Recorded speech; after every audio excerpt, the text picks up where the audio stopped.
The following episode can be viewed on the YouTube channel Bernie or Bust Television.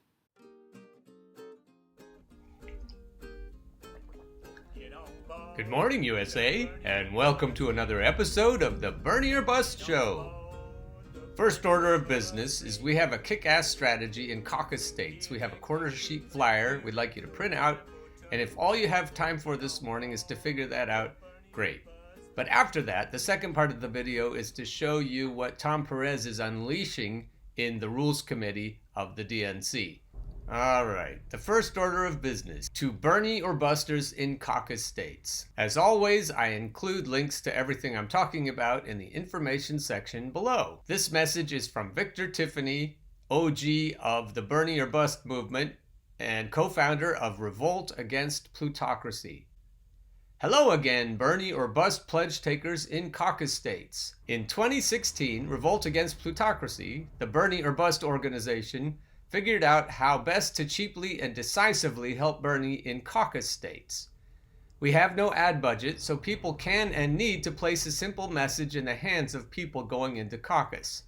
This is minimal and effective activism. If you can't afford to get 20 to 100 sheets of paper, depending on the expected size of the crowd, printed out with the attached and below warning that is more dire than the one we used effectively last time, and quartered with scissors or a paper cutter, we think little handwritten messages would be super grassroots and effective. That's why we're getting this warning to you earlier this time. Quarter sheet flyers. Click to download these.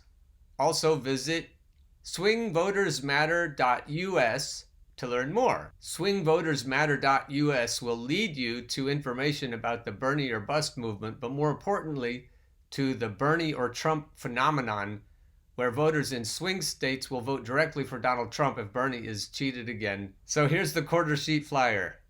Warning, swing voters matter. That's a hashtag you can use. Around 1.5 million of Senator Sanders supporters tell pollsters that if he's not the nominee, they will vote for Trump in the general election. That 3 million vote swing made the difference in 2016, and it will again in a close race this year. Perhaps another 1 million of his supporters will vote third party again. No president since World War II has lost re-election with unemployment rate at the current levels. We either nominate Sanders or lose in November. swingvotersmatter.us. Last time we asked Iowa caucus goers to speak out, but that was ineffective. From Nevada on, we asked Bernie or Bust pledge takers to hand out flyers warning people about the Bernie or Bust folks. We know the Clinton camp was also handing out literature. This time, our warning is based on history, 2017 survey of Berners, and current polls. This time, the URL goes to a post about Bernie Sanders' natural leverage, the 1.5 million Sanders to Trump swing voters. Bernie or Bust registered about 1 million voters for Bernie Sanders, written in, and for Jill Stein.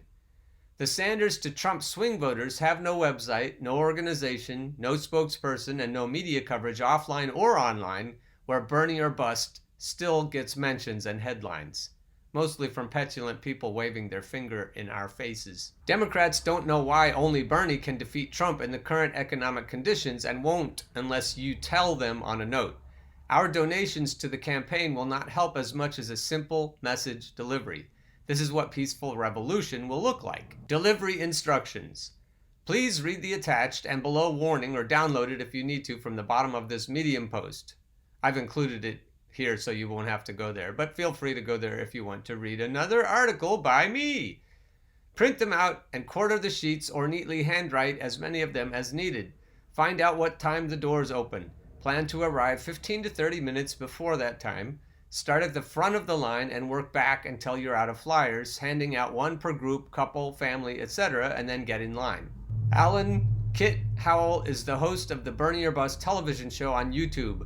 I understand no one has time to watch 200 plus episodes, but I strongly recommend start listening at episode 200 and continue for those of the rest that interest you.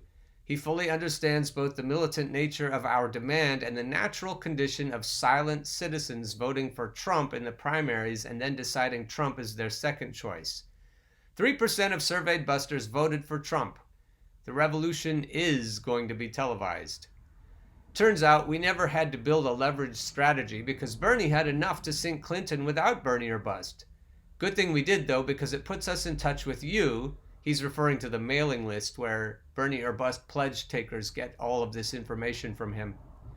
It's a good thing we did, though, because it puts us in touch with you to help deliver this warning the media refuses to even cover. It's not Revolt against Plutocracy that needs you to help. Bernie does. He needs over 50% of the delegates going into the DNC. Winning a plurality of them in Iowa and elsewhere will not cut it for him. Remember, in 2016, we were pioneers of electoral revolt. This time, we know what we're doing as leverage activists. If you tweet, please start using Swing Voters Matter. Victor Tiffany. Now, the second part of this video will explain why we need more than a plurality. It's because it's rigged again, and we need to unrig it with voter leverage. The reason we need more than 50% of the delegates going into the convention is because it's going to be a brokered convention. You can tell by the way Tom Perez has lined things up. He's got some Hellcats in the Rules Committee that absolutely hate Bernie Sanders. One of them is John Podesta, if that gets your attention. So this is what we need to do to unrig the system. The DNC is getting ready for a contested convention, and so should Bernie's base. The DNC is already making some pretty brazen power plays, and it's time to get ready. We know who this guy is, and I've been waiting for him. I have this beautiful graphic already. I just knew something like this was going to happen. See the nice $sign on his head? We are rapidly approaching the first votes being cast in the 2020 Democratic primary, and every current indicator points to the contest being between Joe Biden and Bernie Sanders. But with recent polls showing Bernie now in a lead outside the margin of error in both Iowa and New Hampshire, statistically tied with Biden nationally, and currently the favorite in California as well, it's looking as though he has every shot of winning this nomination. I think it might even be safe to say Bernie is emerging as the favorite. And if you don't believe that, check out the betting data. That being said, this also means that the work has only just begun, and moves coming from the DNC are already raising significant alarm bells. Chairman of the DNC, Tom Perez, has nominated incredibly questionable choices to the convention leadership. Dangerous choices that show a clear indication they are already planning on taking the Democratic nomination away from Bernie at the convention. I've explained on earlier shows that once the convention becomes contested and it becomes a brokered convention, all of the delegates become unpledged. All of the delegates, in effect, become superdelegates and can vote their conscience. So hopefully they have a conscience. But we know that they won't all have a conscience, and once they all come unpledged, anything can happen. They could even give it to a candidate who has done no primaries or no caucuses, as they did with Hubert Humphrey. The party bosses have been doing things like this for at least 100 years, so it's up to us to wake up and figure out how to thwart them.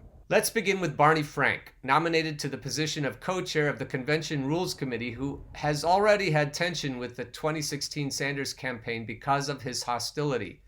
In a 2016 interview with Slate, Frank said, "Bernie Sanders has been in Congress for 25 years with little to show for it in terms of his accomplishments, and that's because of the role he stakes out." Frank also said that he thinks Bernie's voters don't have a very realistic sense of the political process. What do you mean by that, Barney? Is that because we don't understand how to let the plutocrats rule us? Maybe we proles are a little too petulant for your liking. Yeah, maybe we should get a little more realistic, Barney. In other words, Barney Frank essentially holds the same view of Bernie as Hillary Clinton, Neera Tanden, and all the other DNC elites who rigged the primary process against him last time. Not only that, but evidently his supporters are unrealistic because we expect that our politicians should be beholden to voters as opposed to big money interests. It's no accident that Tom Perez put this man in a position that could define the fate of Bernie's campaign and potential nomination. I don't think anyone could honestly believe that he will be an impartial, honest actor, and it's fairly clear what he's being sent to the convention to do. Are we really supposed to believe he will be a neutral arbiter? Unfortunately, it doesn't end there. Even more controversial and dangerous than Barney Frank is John Podesta, also on the Rules Committee, who said in the infamous leaked DNC emails that they needed to make sure Bernie is ground to a pulp, and asked, "Where would you stick the knife in?" If this process was even remotely designed to be fair, this man would not be allowed anywhere near this convention. Another incredibly questionable choice is Alex Padilla, vice chair of the platform committee.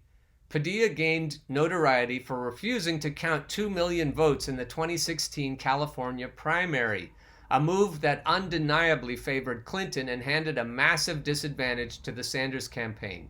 He was sued for this. Naturally, there are others. Minion Moore, set to be on the Credentials Committee, was a senior advisor for Clinton's 2008 campaign linked to the violation of campaign finance laws by coordinating with an external campaign effort. That external campaign effort was evidently Jeffrey Thompson, who made millions in illegal campaign contributions. Randy Weingarten, nominated for the Platforms Committee, was one of the 154 people who were allegedly involved in a pay-to-play scheme with the Clinton Foundation. Jake Sullivan, the vice chair of the Platform Committee, was Hillary Clinton's senior foreign policy advisor. It should go without saying that this is crunch time. There is absolutely no doubt in my mind that if Bernie Sanders gets any less than 51% of the delegates, all of these people, and I'm sure quite a few others on that lengthy list, will be ready to pounce.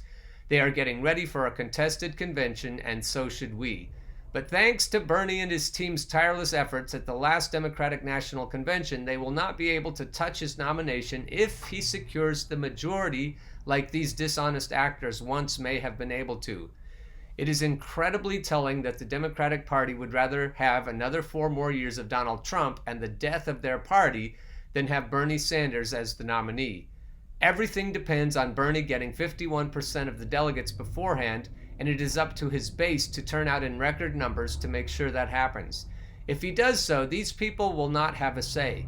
Bernie is clearly pulling ahead, but this is not the time to get comfortable or take anything for granted. Now is the time to use cautious optimism as motivation to work even harder. All we can do is make sure that the will of the people prevails before they even have a chance to thwart it. Call, knock on doors, text, donate, but most importantly, vote and encourage your friends and neighbors to do the same. The way to tell if you're dealing with a sheepdog is to notice if they want you to canvass and call and text and all of that more than they want you to make sure that Bernie gets the nomination in the first place. Because if Bernie gets cheated again, all of the energy that is being generated by the million-plus army of volunteers will go to waste. I've been saying for a while now that the greater task is to get Bernie the nomination. I think he will handily kick Trump's ass if he gets the nomination, but Donald Trump is a less formidable opponent than John Podesta, Neera Tanden, John Cowan, David Brock, Hillary Clinton, all of the talent agents in Hollywood, and so forth. In other words, I think it'll be much easier for Bernie to defeat Donald Trump than to defeat the DNC machinery. So if you caucus goers are still listening, we still have time to change the course of history. We need a plurality of votes for Bernie. We need 51% or more going into the convention. The caucus states are a big part of this. So if you are still watching, thanks for doing your part to unrig the system and to thwart the Obama world, Clinton world, Hollywood world powers, oligarchs, plutocrats, central bankers, hedge fund managers, old money. You know who we're fighting against. Thanks for doing your part, and see you in Milwaukee. Get on board the Bernie or Bust train. Come get on board the Bernie or Bust train. Once you hear that clickety-clack, there ain't no time for turning back. Oh, get on board the Bernie or Bust train.